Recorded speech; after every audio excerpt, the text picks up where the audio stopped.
Under specific conditions of the former Vice President of the Democratic Republic of Congo, Jean-Pierre Bemba. He has been acquitted on war crime charges. Bemba, 55, has been in the ICC detention center for a decade since his arrest in 2008.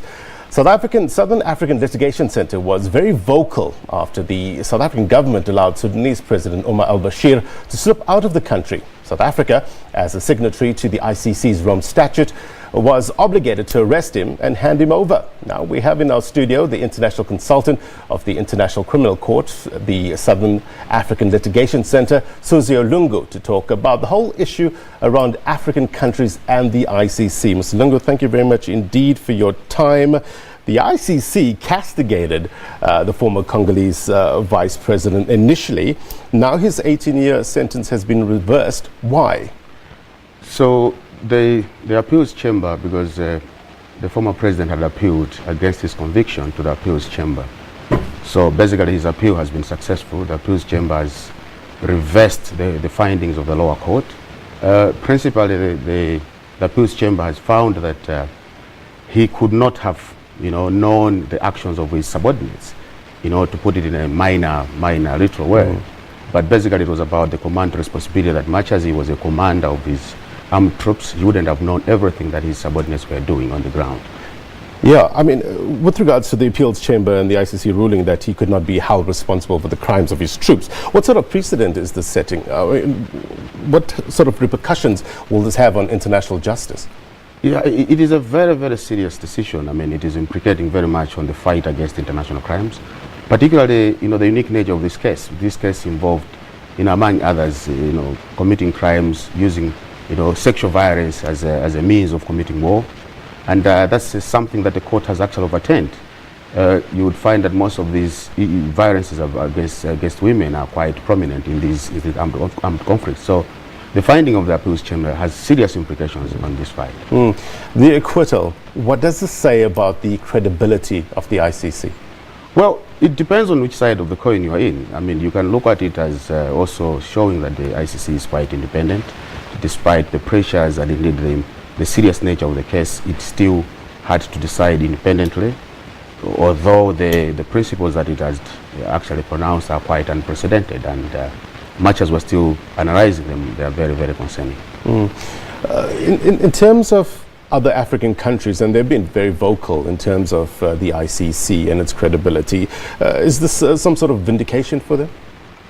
Well, the narrative about the ICC targeting Africans also depends on the facts on the ground. I mean, the facts are not reflective of that narrative, because much as the ICC is investigating crimes and prosecuting, suspects from Africans, most of the cases were taken to the court by Africans themselves. So obviously, when one makes that argument, also has to look at the facts on the ground. The facts on the ground are quite to the contrary.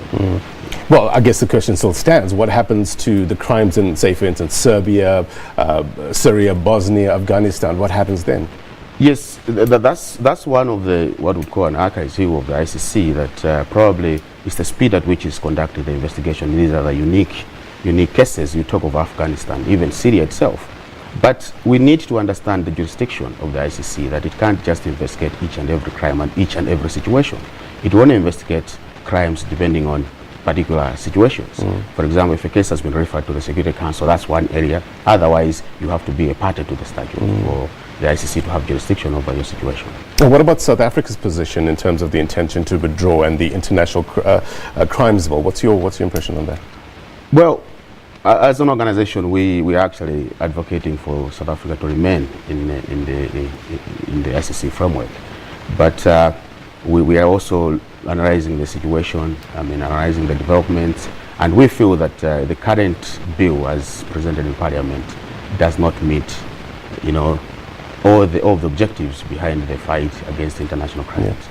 Mr. Lungu, if not the ICC, what's the alternative? What are the other regional accountability mechanisms in place in order to deal with such issues? Well, unfortunately for the international crimes, what we have is only the ICC. The African Union has only started, the framework, they have adopted an instrument to establish the African court to also have jurisdiction over these crimes. But that statute is not yet in force. It hasn't received enough ratification. So as things stand at the moment, there is no other international framework apart from the ICC itself. Let's leave it there. Susie Olungu is an international consultant of the International Criminal Court for Southern Africa Litigation Center. Thank you very much indeed for your time. Thank you. Let's look at other international news now.